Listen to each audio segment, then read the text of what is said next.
The great chamber of the Confederation Council was the largest enclosed space in the known galaxy. It had been built 3,000 years ago, when the first alliance of species came together to create a peaceful union. The ceiling rose so high that clouds sometimes formed inside it. The floor was made of crystal that had been harvested from a dying star. Ambassador Patricia Webb walked into this chamber alone. She was a small woman with dark hair and calm eyes. She had spent 30 years preparing for this moment. She had studied every species in the Confederation, learned their customs, understood their fears. She knew exactly what to say and how to say it. But as she looked around at the 17 different species watching her from their elevated platforms, she felt the weight of history pressing down on her shoulders. "I am Patricia Webb," she said, her voice clear and steady. "I speak for the people of Earth. I speak for humanity." The chamber was silent. Thousands of eyes looked down at her. Some were hostile. Some were curious. All were afraid. High Commander Vethrak of the Zentari spoke first. "You claim that your people have been traveling through our space for decades. You claim that you have watched us without our knowledge. These are serious accusations." "They are not accusations, Commander. They are facts." A rumble of voices filled the chamber. The craft delegation growled in anger. The Malorians whistled in distress. The insectoid Vrix clicked their mandibles in a sound that their translators rendered as pure disbelief. Counselor Thresh of the Krath rose to his full height. He was massive, nearly 3 meters tall, with thick scales covering his body and claws that could tear through metal. "How long?" he demanded. "How long have you been in our space?" Patricia did not look away from his burning eyes. "Approximately 63 of your standard years." The chamber erupted. Delegates shouted at each other. Some called for war. Others demanded proof. The Zentari sat in rigid shock, unable to process what they were hearing. Patricia raised her hand and waited. Slowly, the noise died down. "I understand your anger," she said. "I understand your fear. If another species had done this to my people, I would feel the same way. So let me show you the truth." She gestured to a device on her wrist. Holographic images suddenly filled the chamber. They showed human ships photographed beside Zentari battlecruisers. They showed human observers standing unnoticed in Krath market squares. They showed human probes drifting through the heart of Confederation space. The images kept coming.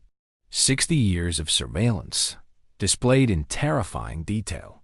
Human ships in every system. Human eyes watching every major event. Births and deaths. Treaties and wars, all witnessed by silent observers that no one had ever detected. When the images finally stopped, the chamber was completely silent. "You could have conquered us," Vethrak said slowly. "With this ability, you could have destroyed our fleets before we even knew you were there." Patricia nodded. "Yes, we could have done that." "Then why didn't you?" Patricia looked around the chamber. She saw fear in every face, on every platform. These species had lived for thousands of years, believing they were the masters of their own destiny. Now they were learning that they had been watched the whole time, judged by invisible eyes. "Because that's not who we are," Patricia said. "When humans first discovered we were not alone in the universe, we were afraid. We saw the power of the Confederation. We saw the wars you fought, the species you conquered. We were small and weak and alone." She paused, letting her words sink in. "So we hid. We watched you from the shadows because we were too afraid to reveal ourselves. We learned your languages and studied your cultures because knowledge was the only weapon we had. For 60 years, we prepared for the day when we would have to fight or die." "And now?" Thresh asked. "Now you are ready to fight?" Patricia shook her head. "No, now we are ready to be friends." Another wave of murmurs swept through the chamber. Some delegates looked confused.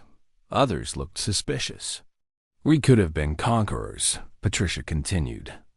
We could have used what we learned to destroy you. We chose not to.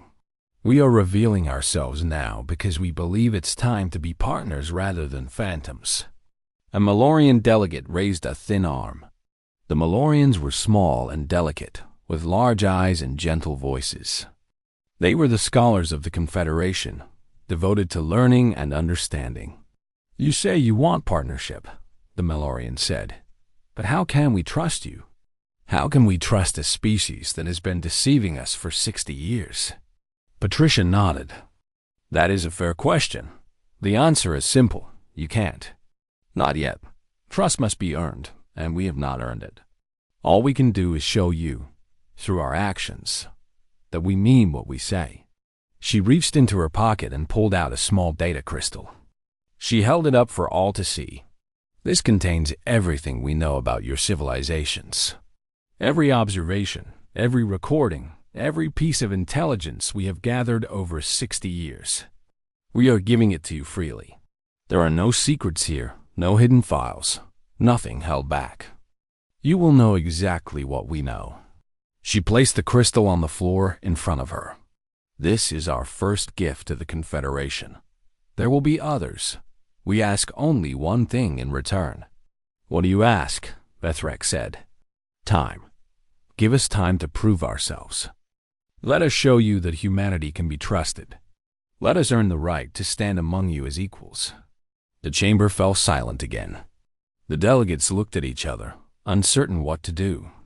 Finally, the eldest member of the council spoke. She was a Malorian named Cirith, over 300 years old, who had served on the council for most of her life. We will consider your request, she said. But know this, human. We will be watching you now. Every move you make, every word you speak, will be examined and judged. Patricia smiled. Good. Because for the first time in 60 years, we want to be seen. She turned and walked out of the chamber, leaving the data crystal on the floor behind her. The delegates watched her go in stunned silence. The galaxy would never be the same. The Galactic Confederation had watched the stars for 3,000 years. Their sensor networks covered 12 star systems. They had listening posts on dead moons and observation stations hidden in asteroid fields. Nothing moved through space without their knowledge. Every ship, every probe, every piece of floating metal was tracked and recorded. The Confederation was proud of this fact. They believed they knew everything that happened in their corner of the galaxy dot, so when 17 human vessels appeared at the edge of Confederation space without triggering a single alarm, High Commander Vethrak felt true fear for the first time in his long life. He stood in the command center of the Zentari flagship, his 4 eyes fixed on the display screen. The ships had simply appeared. One moment there was empty space. The next moment there were 17 vessels of unknown design floating in perfect formation. How is this possible? Vethrak demanded. His voice was calm, but his secondary hearts were beating fast. Run a diagnostic on all sensor systems. Already done, Commander, his science officer replied. All systems are working perfectly. There was no malfunction. Then explain how 17 ships arrived without detection. No one could answer him. Far across the void, Captain Daniel Cruz stood on the bridge of the Wanderer and watched the alien defense platforms scramble into formation. Warning lights flickered across the distant stations. Ships began moving into defensive positions. The entire Confederation military presence in this sector was waking up. His executive officer, Lieutenant Commander Amy Price, pulled up the tactical display on the main screen. Red dots showed the positions of Zentari warships. There were over 40 of them, all moving toward the human fleet. They're panicking, she observed. Their entire defensive grid just went active. I'm counting 52 weapons platforms coming online. Cruz nodded slowly. He was a tall man with gray hair and steady hands. He had commanded the Wanderer for 12 years and had seen many strange things in the darkness between stars. But this moment was different. This moment would change everything. "Let them see us now," he said quietly. "We want to talk." The Wanderer was not a warship, though it carried weapons. It was an exploration vessel, designed for long journeys through unknown space. Its hull was smooth and dark, built to absorb sensor waves rather than reflect them. Every system on board was designed to be quiet, to leave no trace, to pass through the universe like a shadow. This was the human way. This was what the Confederation didn't understand and couldn't understand. Humanity had spent 2 centuries perfecting the art of moving unseen. They called it the Phantom Protocol, but it was more than just technology. It was a philosophy, a way of thinking about survival in a dangerous galaxy. When humans first left their home planet, they discovered something terrifying. The galaxy was full of ancient civilizations with vast fleets and powerful weapons. Some of these civilizations were peaceful. Many were not. The Zentari had conquered 3 species in the last 500 years. The Krathworklans raided shipping lanes and took slaves. The insectoid Vrix consumed entire worlds to feed their hive colonies. Humanity looked at these powers and made a choice. They would not try to match them in strength. They would not build massive fleets or develop planet-killing weapons. Instead, they would become invisible. The first stealth ships were primitive, barely able to hide from basic sensors. But human engineers kept working, kept improving, kept pushing the boundaries of what was possible. Within 50 years, they had developed ships that could move through enemy territory without leaving any trace. Within 100 years, they had mapped most of Confederation space. And no one knew they were there. High Commander Vethrak stared at the communication request flashing on his screen. The unknown vessels wanted to talk. Part of him wanted to open fire, to destroy these intruders before they could do any harm. But another part of him, the part that had kept him alive through 3 wars, told him to be careful. "Open a channel," he ordered. The screen flickered and a human face appeared. Vethrak had never seen a human before, but the Confederation had records of many species. Humans were soft creatures, with only 2 eyes and fragile bodies. They lived on a small planet in an unremarkable system far from Confederation borders. They were considered primitive, barely worth noticing. Yet here they were, deep in Confederation space, with ships that could appear from nowhere. "I am Captain Daniel Cruz of the Earth vessel Wanderer," the human said. "We come in peace and wish to establish diplomatic contact with the Galactic Confederation." Vethrak leaned forward. "How did you get here?" "Our sensors detected no approaching vessels. We've been here for some time, Commander. We simply chose to reveal ourselves now." "That's impossible. Nothing moves through our space without detection." The human captain smiled slightly. It was a strange expression, soft and unthreatening, but somehow it made Vethrak feel cold. "Commander, humanity has been traveling through Confederation space for over 60 years. We have observed your civilization, learned your languages, studied your cultures. We have watched wars begin and end. We have seen empires rise and fall. And until this moment, none of you knew we existed." Vethrak's 4 eyes widened. 60 years. That was impossible. It had to be a lie, a trick, some kind of psychological warfare. But deep down, he knew the human was telling the truth. On the Wanderer, Amy Price monitored the alien communications. "They're calling for reinforcements," she reported. "Looks like they're scared." "Good," Cruz said. "Fear is the beginning of respect. And respect is the beginning of peace." He looked out at the stars through the main viewport. For 200 years, humanity had hidden in the shadows. They had watched and waited, building their strength in secret, preparing for the day when they would finally step into the light. That day had come. "Send a message to Earth," Cruz ordered. "Tell him first contact has been made. The phantom years are over." Amy nodded and turned to her console. Behind them, the rest of the bridge crew worked in silence. They all understood the importance of this moment. Nothing would ever be the same again.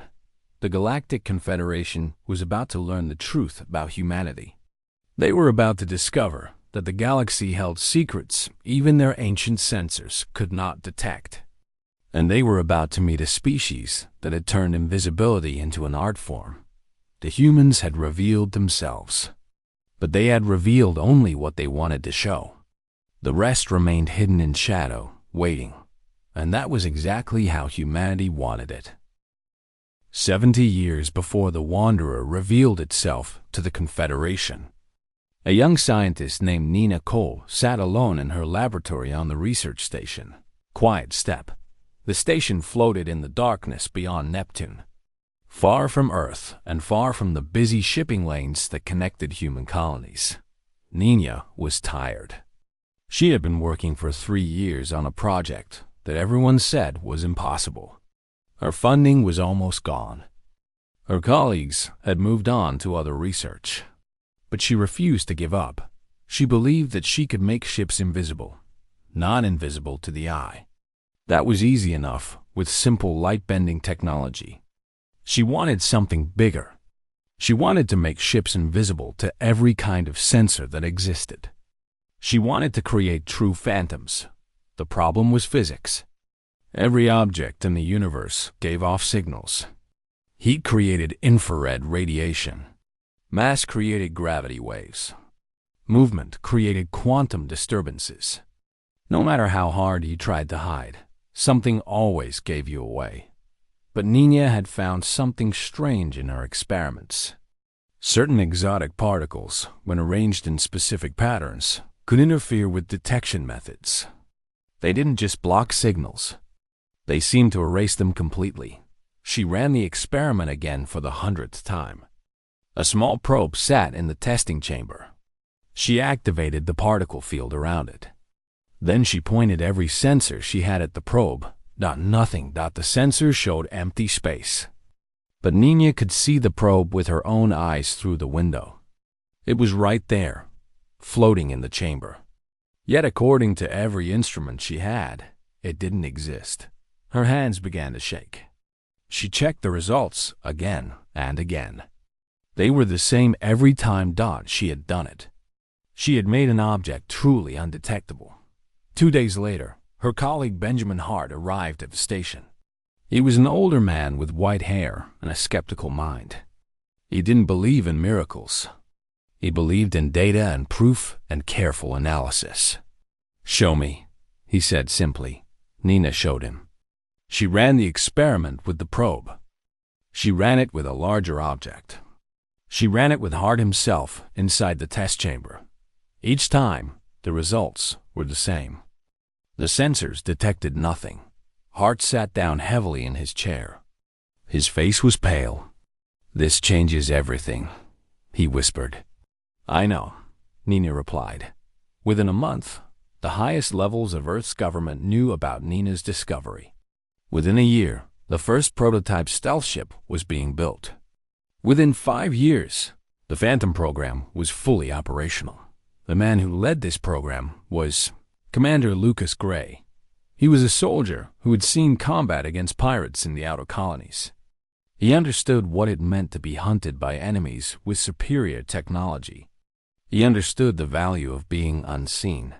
Under his guidance, humanity began its silent exploration of the galaxy.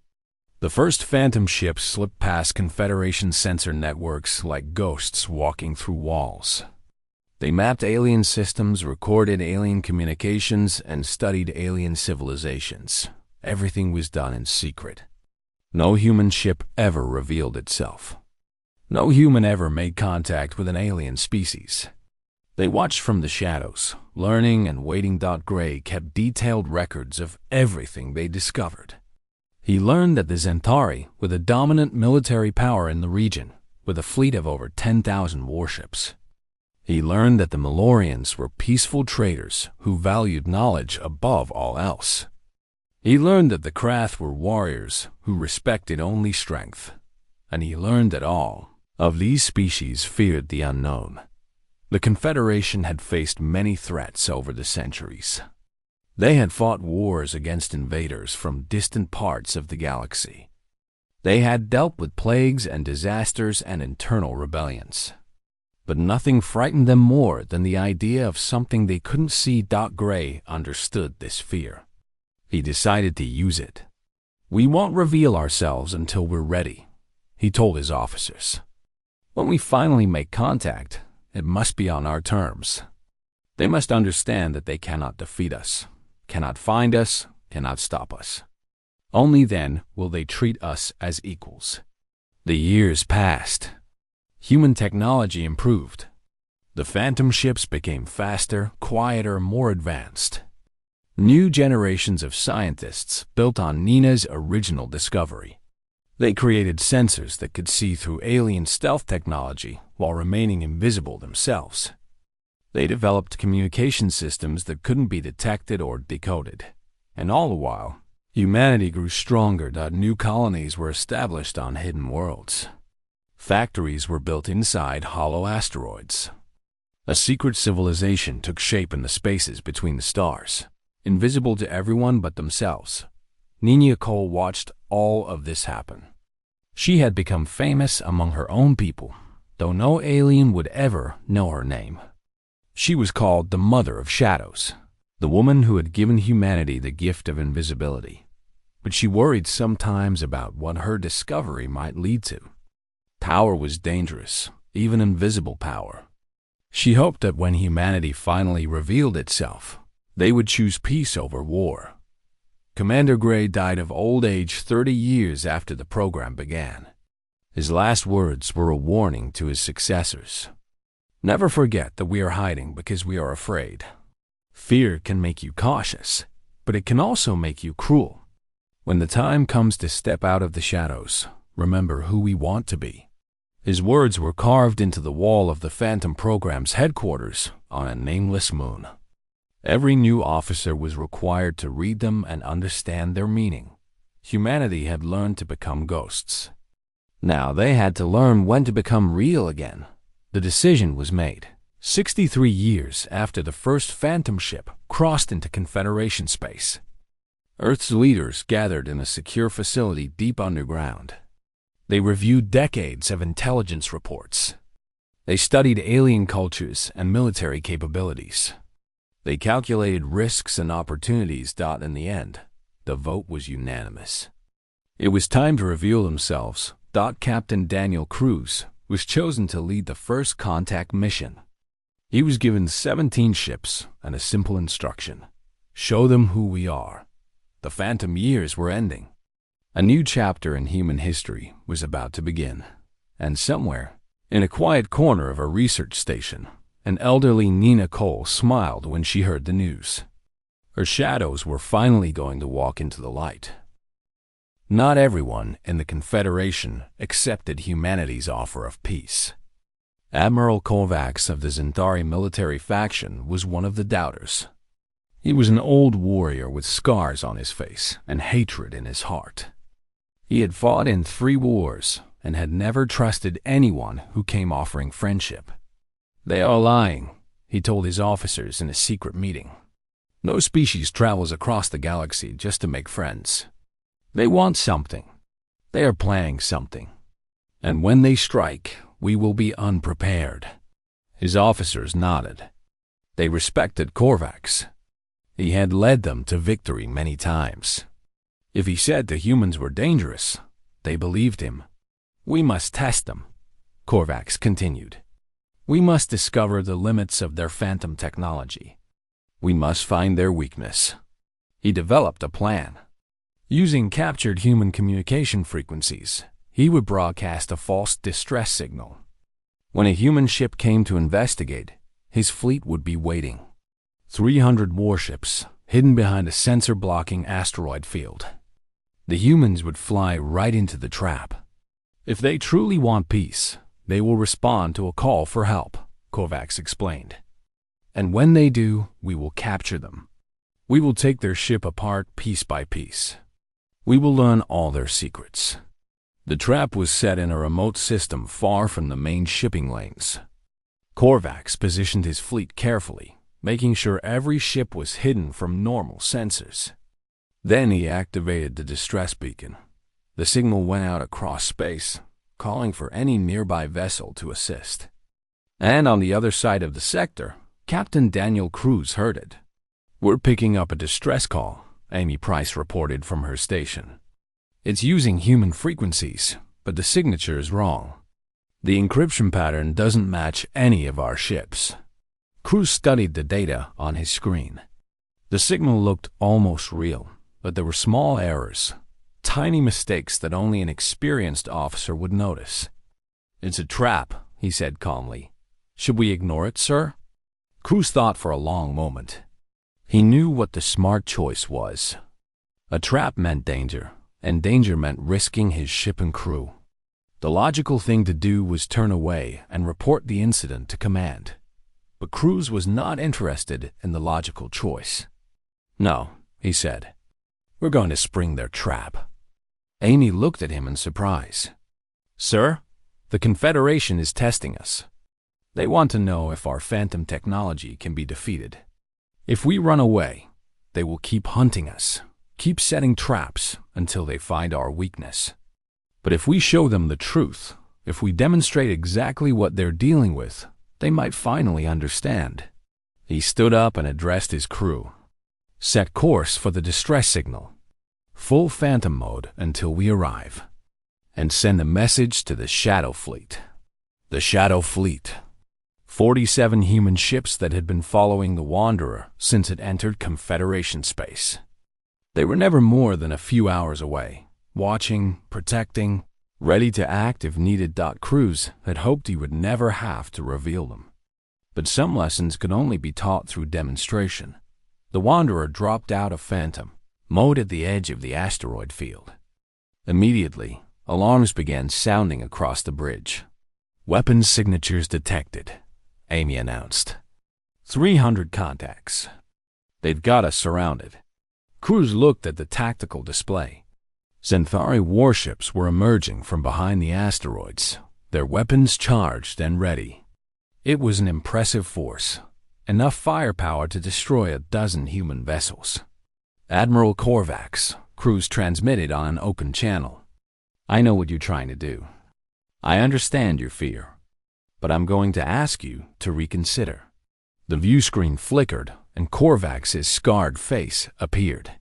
He was smiling, showing teeth that had been filed to sharp points. "You are in no position to make demands, human. Your phantom tricks won't save you now. We can see you clearly. Our weapons are locked onto your ship. One word from me, and you will be dust floating in space." Cruz nodded slowly. "Yes, you can see this ship. That's true. But you're not seeing the 47 vessels that have been shadowing your fleet for the past 6 hours." Korvax laughed. It was a harsh sound, full of contempt. A bluff. A desperate lie from a trapped animal. "I don't lie, Admiral." Cruz turned to his communications officer, Ensign Kyle Porter. "Show them." Kyle pressed a button on his console. Across the Centauri formation, human vessels began to appear. One moment there was empty space. The next moment there were ships, dozens of them, spread throughout the asteroid field. They weren't positioned for attack. Their weapons were not aimed at the Centauri. Instead, they were positioned for rescue, ready to extract the Wanderer at a moment's notice. It was not a threat. It was a demonstration. Korvax's smile disappeared.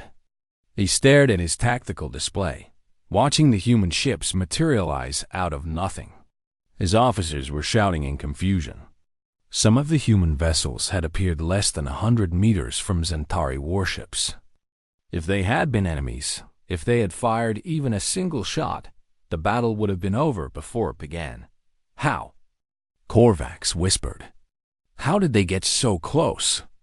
"We've been here the whole time," Cruz said. "We watched you set your trap. We heard your orders. We know exactly what you plan to do, and we came anyway." He leaned forward, his eyes fixed on the Admiral's face. "We're not your enemy. We never wanted to be your enemy.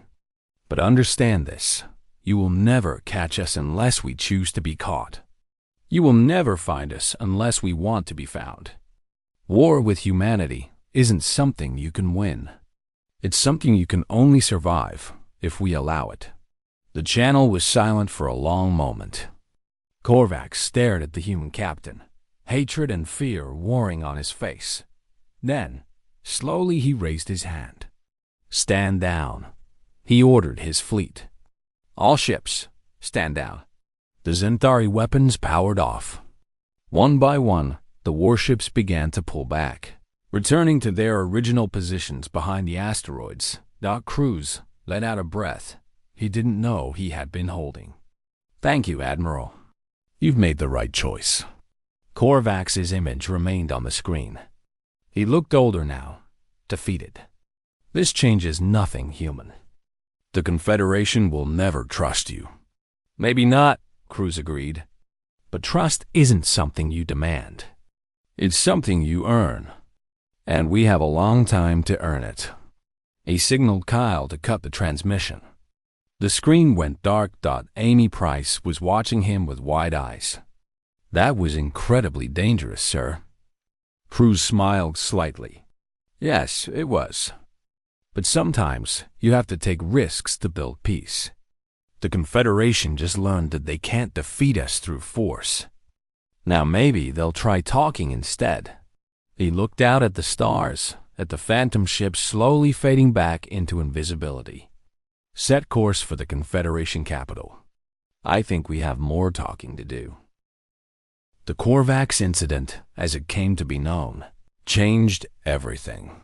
News of the confrontation spread across the Confederation within hours. Every species learned how the Zentari Admiral had set a trap for the humans, and how the humans had walked into that trap willingly.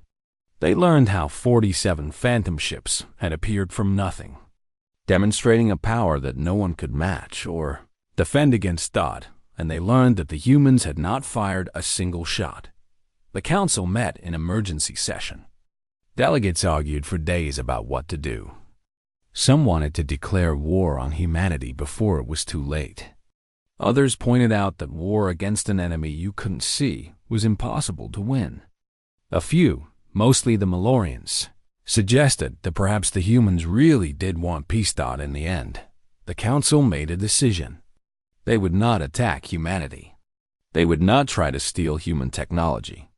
Instead, they would watch and wait, just as the humans had watched and waited for 60 years. But something had changed in the relationship between the species. The Confederation didn't trust humanity. Trust would take generations to build. But they respected them now. And more importantly, they feared them in exactly the right way. Fear could be a weapon, but it could also be a shield. Humanity had learned this lesson long ago. High Commander Vethrak retired from active service 6 months after the Korvax incident. He was tired of war, tired of fear, tired of seeing enemies everywhere he looked. He requested a new assignment, Ambassador for Human-Zentari Relations. His superiors were surprised. Vethrak had spent his whole life fighting. Why would he want to become a diplomat? "Because I'm old," Vethrak explained. "And because I've learned something from the humans. Power doesn't always come from weapons. Sometimes it comes from choosing when to use them." He began working with Ambassador Patricia Webb. At first, their meetings were tense and formal. The Zentari and humans had been enemies for so long. It was hard to see each other as anything else. But slowly, carefully, they began to understand each other. Vethrak learned that humans valued family and community above all else. He learned that they told stories and made music, just like his people. He learned that they were afraid of the universe, just like everyone else, and that their fear had driven them to become phantoms. Patricia learned that the Zentari were not the heartless warriors they appeared to be. They had poetry and philosophy. They loved their children and mourned their dead. They had built their military empire because they were afraid too. Afraid of being conquered by someone stronger. Two species, both hiding their fear behind walls of strength. It was almost funny when you thought about it. Captain Daniel Cruz was promoted after the Korvax incident. Earth Command gave him a new ship, a diplomatic vessel named the Olive Branch. His mission was no longer to remain hidden. Instead, he was tasked with helping humanity emerge from the shadows, one careful step at a time. His first assignment was to visit the Malorian homeworld. The Malorians were eager to learn about human science and culture. They had thousands of questions about phantom technology, about human history, about the strange small planet called Earth. Cruz spent 3 months among them, answering questions and asking his own. He found that he liked the Malorians. They were curious and gentle, nothing like the fierce warriors of the Zentari or the brutal Krath. "Why did you hide for so long?" a young Malorian scholar asked him one evening. "You had the power to reveal yourselves at any time. Why wait 60 years? Cruz thought about the question. "Because we weren't ready," he finally said. "We needed to understand you before we could talk to you. We needed to know if you would be friends or enemies." "And what did you decide?" "We decided that you could be either one. It depended on how we approached you. If we came as conquerors, you would fight us. If we came as partners, you might accept us." The scholar nodded slowly. "That is wise. Fear often makes enemies out of potential friends." "Yes," Cruz agreed. "It does." Back on Earth, Dr. Nina Cole watched the news reports with tears in her eyes. She was very old now, over 100 years. Her hair was white and her hands trembled. But her mind was still sharp, and she understood what she was seeing. Her discovery had changed the universe. The phantom technology that had started in her laboratory had given humanity the power to hide among the stars. And now that same power was helping humanity step into the light. She watched the first joint human Malorian research project launch from Earth's orbital station. Human and alien scientists working together, sharing knowledge, building something new. It was everything she had hoped for when she first began her experiments all those years ago. "We did it," she whispered to herself. "We actually did it." 1 year after first contact, Ambassador Patricia Webb addressed the Confederation Council again. The chamber was the same as before, vast and ancient and filled with alien eyes. But the atmosphere was different. There was less fear now, less suspicion. "We were afraid of you," Patricia admitted, her voice echoing through the great space. "That's why we became phantoms. We hid in the shadows because we thought you would destroy us if you knew we existed." She paused, looking around at the assembled delegates. But fear can become wisdom. Wisdom can become understanding. And understanding can become partnership. She took a deep breath. "We've walked unseen among you long enough to know that most of you want what we want: peace, prosperity. Galaxy where every species can thrive." She spread her hands wide. "We're not phantoms anymore. We're neighbors. And we'd like to build something together." The vote for humanity's full admission to the Galactic Confederation was held that day. Every species had one vote. The Zentari voted yes. The Malorians voted yes. Even the Krath, after long debate, voted yes. The final count was unanimous. Humanity had joined the Confederation in the shadows of the galaxy. Human ships still moved unseen. Old habits died hard, and some secrets remained necessary. The Phantom Fleet continued its work, watching and waiting, protecting humanity from threats that might someday arise. But for the first time in 2 centuries, humans walked openly among the stars. They traded with Malorian merchants. They debated philosophy with Zentari scholars. They even shared drinks with Krath warriors in taverns on distant worlds. They had chosen to be seen. And the galaxy would never be the same. High Commander Vethrak wrote about this in his memoir years later.